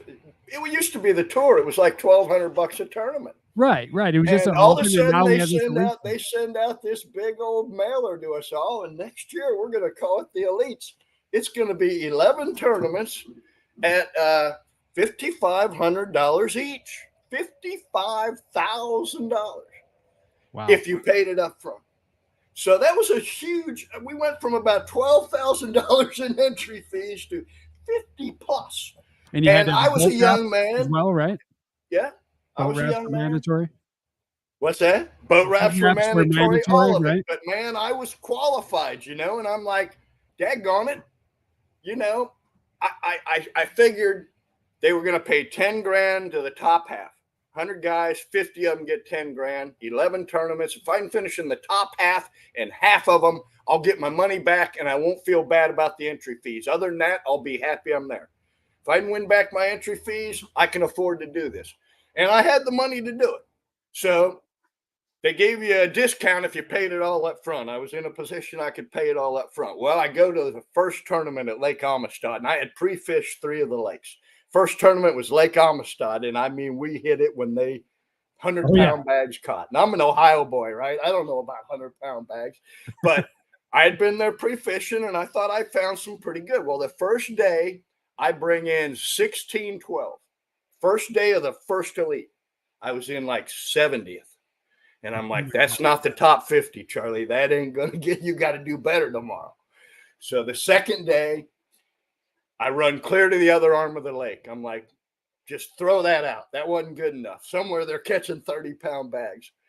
I got to be in at 3 o'clock, and at 1 o'clock, I've got 9 pounds. And I'm like, you thought 16-12 was bad. Wait till you take 9 pounds to the scales at the elites. You're going to get laughed out of here. So with 2 hours to weigh in, I run clear back to the other arm where I'd caught my 16 pounds the first. And I work through that little pocket, and next thing you know, I call again. I catch a 7-pounder. I call. I'm like, you know what? You're not going to get paid, but you're not going to be embarrassed standing in line now. And I'm down to like 5 minutes, and I turn around and I throw my Senko up into that same tree. I caught that 7-pounder. This was in Amistad, was unreal. I've got to see some of these fisheries when they were unbelievable. And I throw up in there and my Senko gets hung in that bush, and I go up there to get it loose, and there's one under that bush that's this big. And the water's so clear, and it's on a bed, and I break my Senko off and I push off that bush, and I'm like, I'm going to catch that giant fish. Well, that fish followed my boat and the shadow of my boat right out to the middle of the cove. It did not stay on its bed. And I'm like, I know bedfish. You're not going to eat out here. Go get on your bed. And I'm looking at my watch, and you can see her. This water's so clear at Amistad, you can see her plain as day. And I'm like, what the hell? And I grabbed my flipping stick, and I just stripped line straight down to her, and I felt my worm hit the bottom, and then I felt dunk, and I pulled straight up, and it was a 10-4. And it runs straight out, and I've got the drag tightened, and I crank her in. That's when we could use nets, and we had co-anglers. He scoops her. I grab her, and I'd almost pulled the top of her mouth out of her lips. I'd pulled so hard. I'd almost ripped her off. I threw her in the live well. I call that last little one. We go screaming to the weigh-in. I'm still screaming when we get to the check-in boat. I went from 9 pounds to 29 pounds and got my first check. Wow. That's awesome. That's the first elite. So that was how the elite started. Yeah, man. Definitely. Oh, my God. I was like, that was easy. That was easy. No problem. See, my only complaint, and I realize it's unrealistic, but yeah, all these stories, that story you just told, I know Ike Canelli told a story about like a 12-pounder where he threw up when he got his hands on her, and all these stories of no cameras on these guys. I wish we could just have cameras in everyone's boat every day and take all the highlights. I didn't even get big bass that day. I weighed my 10-4, and I think Gary Klein weighed like a 10-6 right behind me. 2 10s in BASS competition. I weighed a 10-11 here on the Kissimmee chain. That was big bass number for day 2. In that tournament, Bobby Lane weighed an 11 on day 1. I weighed a 10-11 on day 2, and Bobby Lane weighed an 11 on day 3. I mean, unreal. Was that your biggest at the time? In Bassmasters, but not my biggest. My biggest is 11-11. Anyway, next week I'm going to Santee for our next Open. Yeah. And we just got to watch Major League Fishing there. And the only good thing about that is they released all their fish right where they caught them. So they didn't haul them to a weigh-in.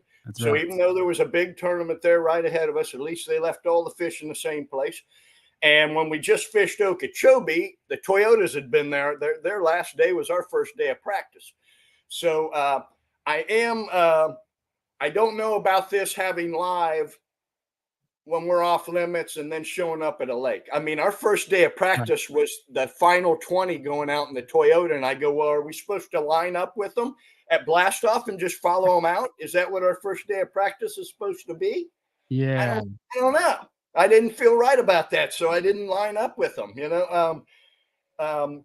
had a situation, last week or this week. This week, I think there was like a high school 450 boat high school tournament going on the first day of practice of the elites. It's like it's got to be something. There's got to be some kind of a mutual respect here where you're not. You know what? You made me think of something that someone mentioned earlier. John Cox and Pat were talking about someone showing up at your hole the next day. Yeah. And we've all had that happen. But when I came in second to Edwin Evers at Eufaula in a tour event. If you look it up on TV, great video. But when the last day, top 10, they put us in Bassmaster boats. I'm in a Sitco boat, and they got a camera boat following you, and I go running to where I've been fishing for 3 days. And, I mean, I've been killing them in this spot. And when I get there, there's a boat. And, of course, negative. Gosh darn it, daggone it, I've been here every day. And as I get closer, it's 2 young kids. It's their first club tournament of the year. They launched in the creek I ran to. They've been waiting all year to fish that spot.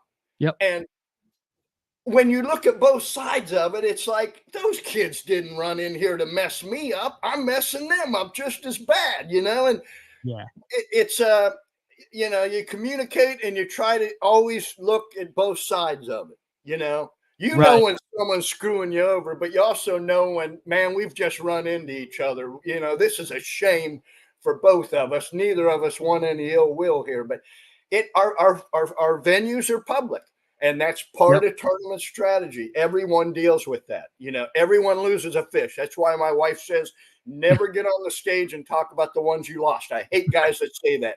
Everyone lost fish today, you know. Yeah, true. We all have to play with the weather. We have to play with bad boat numbers. We have to play with, you know, all kinds of stuff. Every guy, and I hear all these excuses, but you know what? At the end of the year, they keep score. They keep score every tournament. This is where you finished. You can tell me about your boat trouble. You can tell me about your bad draw. You can tell me about this fish that got away. Here, they kept score for 10 tournaments. Here's where you finish. That's where you finish. Go ahead. Since you're talking about the drama, I mean, I can't believe we've gone this far in a podcast and we haven't brought up forward. I knew you were going to do it. There he goes. What's your thoughts on it? You're out there doing it? I'm not against it, but I fear it removes the wonder from fishing. Fishing is wonderful, and it's removing the wonder. When I rode my bike to a farm pond to catch a bass, I didn't want a camera to tell me if there were any bass out there. I wanted to dream that there was a 10-pound bass in that pond. Mm-hmm. And it's removing some of the wonder. I'm not against it. It's probably going to get more kids into the sport than we ever would have had, because it's the coolest video game in the world to them. And very interactive. Yeah. I'm a boat captain all the time, and kids get bored quick out there. Unless you love fishing, I think a big suggestion here I've been promoting, youth tournaments should be 4 hours. You should not make kids fish for 8 hours. They hate it by the end of the day. They're bored to death. They don't have the attention span. I didn't when I was young. But what do you think about I just fear it wonder. But it's amazing. I mean, I hate to sound like an old man. I don't want to say, oh, this isn't how you fish, you know. I don't want to be that way either. Get off my lawn. Yeah. At Ouachita, I caught every single one of my fish off it. I spent my whole practice doing it. I'm not going to get run over. I'm a little late to the party, but if this is how you catch fish now, I'll catch fish this way. And it's fun. I get a sore neck. The more you do it, the less your neck gets sore. And you got to know what to do when they're not chasing it anymore, when they don't eat it immediately. I'm not as experienced with it. So on day 2, when they'd come right up to my jig head minnow and not eat it, I didn't know what to do for sure. I'd try raising it, try lowering it. I tried different things. So I'm still experimenting. So it's still fun. There's still definitely skill, but it's not fish. And what I love to do, I want to skip a dock. I want to flip my big old jig with pork rind on the back at the base of a cypress tree. I want to catch one on a buzz bait. You know, we caught one of the reasons I winter in Florida is I'm a trash fisherman. I'm a visual fisherman. I want to throw at lily pads, grass lines, you know, 10 feet deep down here, you know, but that's just, but in tournaments, I learned when I was young, you can't always fish the way you enjoy fishing. You need to fish the way the fish are feeding if you're going to do good in the tournament. And if that's dragging a Carolina rig out on a point, then that's what you did, you know? Yeah, that's the only thing I would say is like it's the same. You know, there's always been techniques that we didn't really prefer. You know, I could say I didn't like drop shotting, but sometimes you get a drop shot. You know, if you don't like live scope, sometimes you got to scope them. But I do think that there's going to be a lot of kids 10, 20 years from now that as they grow up, you're going to ask them how they got into fishing, and somebody showed them live scope and they thought it was cool. And I do think that's going to happen, because it is something, you know, you take a 10 or 12-year-old out that's sitting on their iPad all day playing video games, and you show them this, and something pulls back and they catch a fish. That's more fun. It takes the mystery out of it for the angler, and especially for the fans watching. Yeah. And what's it going to do to co-anglers? No, that's fine. It's looking like it's already had its effect. Yeah. Now you just got to keep your bait in the water. Yeah, we had a co-angler show up in Okeechobee with his own live scope for the back deck. Yeah, I mean, I think that's probably what's going to happen. Yep. It's a shame because I wouldn't want to fish with a live scoper. No, and we noticed it in the opens already. I mean, we're going out without co-anglers all the time now because they're not interested in a scoping tournament. I don't know. I don't see it as a, I think you just got to keep your, and I don't want to get too far into this, but I think did it. You brought it up. Yes. Well, we have but, to. But I think that if you're a co-angler and you go into it and say, this guy's scoping, I'm not going to catch anything, then you're definitely not going to catch anything. You need to keep your bait in the water and get a bite. As a co-angler, I mean, I've done it. And when you're behind a really good flipper, I've heard you talk about it, Charlie, when you're saying you ain't leaving anything for the guy.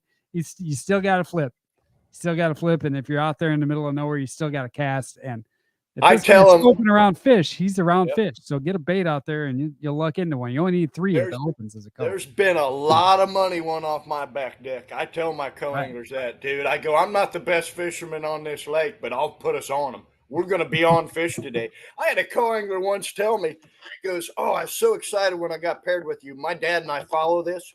We both fish as co-anglers. Your co-anglers always smoke them, Charlie. You're always on them, man. I can't wait to go, Yeah. That's a good thing.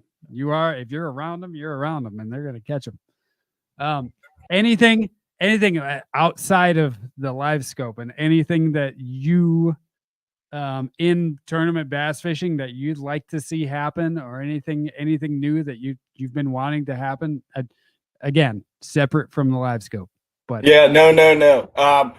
I'd like to see those kids tournaments because I'm a boat captain a lot be 4 hours. I really would. I love being a boat captain because I'm entertaining. I mean, I can keep kids entertained for 8 hours, but most of them old guys have got to take those kids out. They're just sitting there like a lump on a log, They're not entertaining those kids. That's a long day. No, I love that I started a fishing club when I was in junior high school, and it's still in existence, and they named the high school club after me, the Hartley Hogs. Awesome. I think the high school fishing, the middle school fishing, the college fishing is so awesome. I do fear, again, that so many of them are drawn to it because of the big truck and the big boat and not the fishing. I've had guides tell me that their dad will take a kid out with them, and the kid gets bored in an hour, and the dad's like, I thought you were all into this fishing. You're on the internet and everything. Well, they don't really like the fishing part. They like the internet part. They like the big truck. They see Skeet's big truck. They see that fast boat with all the glitter on it. They see the jerseys. But 8 hours of fishing, that's a long day. That's a lot of work. I mean, that's probably our problem in America. People don't want to work real hard for the rewards. I don't know about you, but hard for the rewards. Like I know that I think we're on the same page of loving fishing, but when I've fished with some guys, and I'm sure you have too, but you have them in your boat, and then they're like, even some guys that fish a little bit, and they'll be like, after 5-6 hours, they're like, go get, we're on a fishing trip or something, go get, what do you think? Go get dinner? I'm like, what? What do you mean we're staying out here till dark? My head almost explodes when I think about someone that would rather be doing something than we're doing right now, even if we haven't had a bite in 4 hours. But we need to understand we're the oddball. We're the We're the 0.01%, and that's why our sport isn't any bigger than it is. We are passionate about it. We love fishing, but not you. You meet an awful lot of people every day that have no interest in fishing at all. Have I ever said like, let's go in early? You've not, no. Well, once, but we both said it because I've had a lot of my at Gunnersville, and it was raining, and I think it was 29 degrees, and our body, like, we couldn't move. We had been out there 10 hours. We still did, 12 hours. So I get a little spoiled because I get to fish all the time, but one time I was at Chickamauga, and I'd been there for a week pre-fishing, and I woke up and it was a Saturday and it's pouring down rain. I'm like, I'm just going to wait a while, Yeah. Well, when I got to the ramp, it's Saturday, and here's all these people fishing off the bank in ponchos. And I'm like, you spoiled brat. You're going to stay in because it's raining a little bit. These people have been dreaming all week of going fishing. They're standing on the bank in ponchos. Get out there. Yeah. Charlie, what's up? What's up next? You got the next Open coming up. Anything else? You got a Thursday morning or Thursday night? And what else is coming up? I'll tell you what. I'm excited about Santee. Let me tell you real quick about Santee. Our club, when I got in the Bass Club, the Elm Creek Bassmasters, our spring trip was to Santee. Way before internet, way before anyone knew who Santee was. When Santee had grass, when Santee had, it still got giant fish. It used to even be better. And my first 10-pounder and my PB were out of Santee when I was like 20. I got pictures of them. I had an 11-11 and 10-pounder that week. And our club went down there every year this time of the year. And it finally got on the Bassmaster schedule the first time when I was on the tour. And none of those guys had ever been there. And, no internet, no nothing. And they're like, Charlie, are we going to catch him at Santee? We've heard a lot about this Santee Cooper. Are we going to catch him? And I looked at him and I said, boys, you're going to knock their eyes out. I mean, this place is unreal. And that's when they, first time we went, they broke the big bag record and the 3 or 4 day record. It was crazy. OT Fears. There's a name you haven't thought of in years. OT Fears won it. Oh, anyway. So I'm super excited for Santee. Watching that video last week, that live. I mean, it was 30, 40 years ago. I fished there a bunch. And I could still recognize those cypress trees. Cypress trees don't go away, son. They're 30, 40 years old. They just get a little bigger. That's so awesome. I'm super excited to go there. That place is unreal. And then I saw on the internet today, we lost a real good old-time fisherman, and we should mention it. Randall Romig. I don't know if you know the name, from Pennsylvania. Went to many classics. When you're from up north and you're a young kid, you follow any pro that's from up north that did good in Bassmasters. Those were the guys that made me think I could go fish the Bassmasters. So we lost Randall in his 70s last week. Rest in peace, Randall. Yeah, I did hear about that, and yeah, it's always a shame when we lose one of the OGs. We are really gifted to be in a sport where our legends are still alive. Our sport's young, man. 50 years young, 50 classics. I mean, our sport's pretty young, pretty neat. And we're going to see a lot more changes, a lot more rule changes, format changes. Yeah. It took baseball a lot of years before they figured out 9 innings and 3 strikes. And they raised the mound, lowered the mound. They did it all. Yeah. Yeah. So we're going to, I know you don't want to talk about it, but we're probably going to have to, I hate the word limit, but how many transducers do you need? I'm not saying taking forward faces sonar away, but yeah. Right.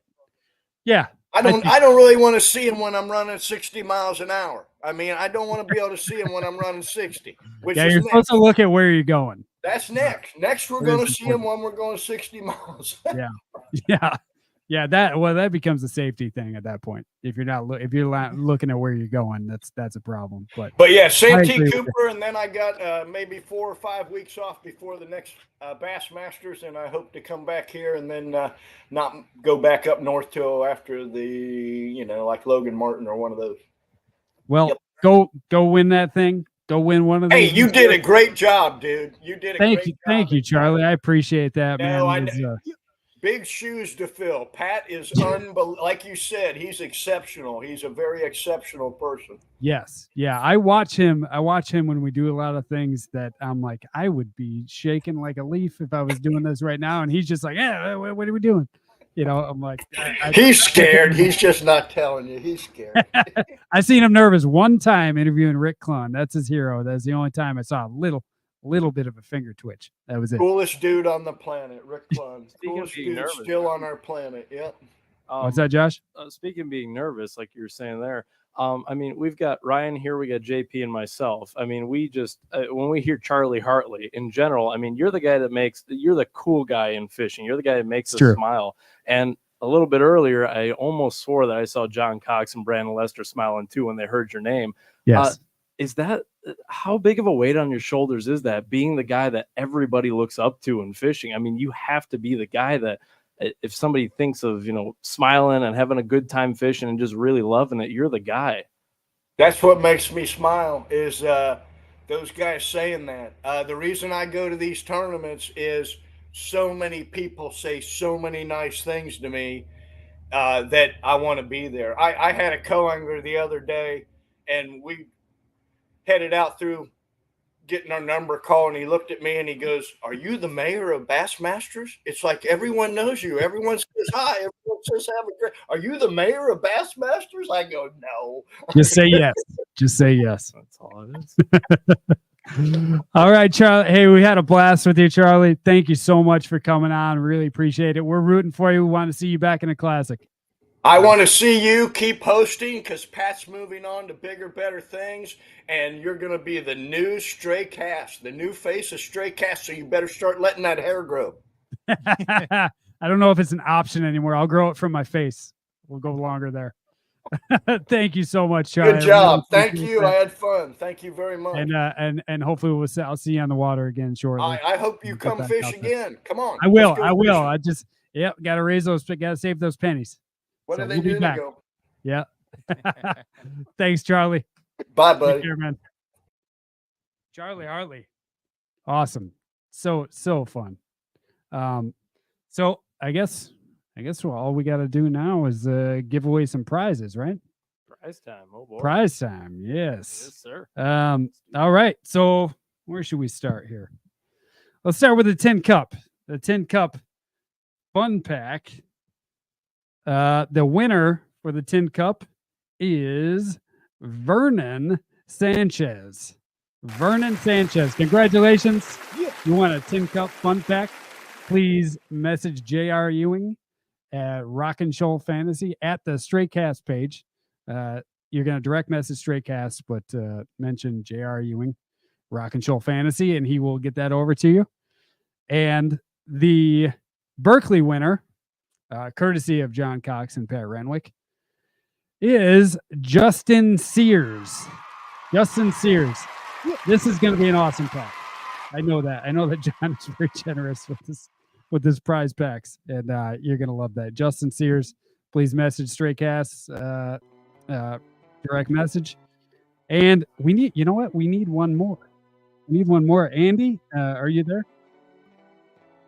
Yeah, we're supposed to give away the cocksack.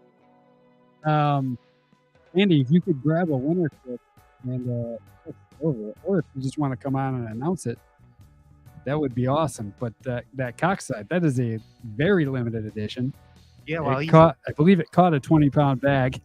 I can't believe that was in a tournament. Yeah, he's just hacking bills off a crankbait. Coming right off insane the line too right now. While he's doing that, I can give an announcement on we got an upcoming absolutely JP big tournament hosted by the Calside Bass Anglers. Yes, and the conjunction with the South Shore Convention and Visitors Authority and the Hammond Marina. It's a $30,000 potentially open tournament on Lake Michigan team tournament. August 3rd and 4th. August 3rd and 4th this year. 2024. Website should be live this week. You can already get most of the info and pre-register on Eventbrite. Eventbrite.com. Okay. That's where you buy like tickets. So it'd be Eventbrite South Shore Bass Open. Yep. Or you can just Google it and it pops up right. Just Google it. It's gonna be a big tournament. It's gonna be a big time. It's gonna be insane. We're going out of Hammond, right? Yep. Hammond, Indiana. This is, we have not had a major tournament in this area since the Bassmasters Classic in 2000. And, Calsag Bass Anglers started with an awesome singles circuit, which is still rolling too on the Calsag and on Lake Michigan. And now adding this large team tournament, they'll put a $400 entry fee. I believe it's paying 100%. I don't want to say that, but I know it's paying a lot. And there's going to be a large purse. I think we're capping it at 150 boats. There's going to be more information out there probably in the next week, but keep your eyes out for it. Very soon. Yeah, we just wanted to get the word out there. There's going to be huge. More than just the tournament. There will be family fun stuff all weekend. Yep.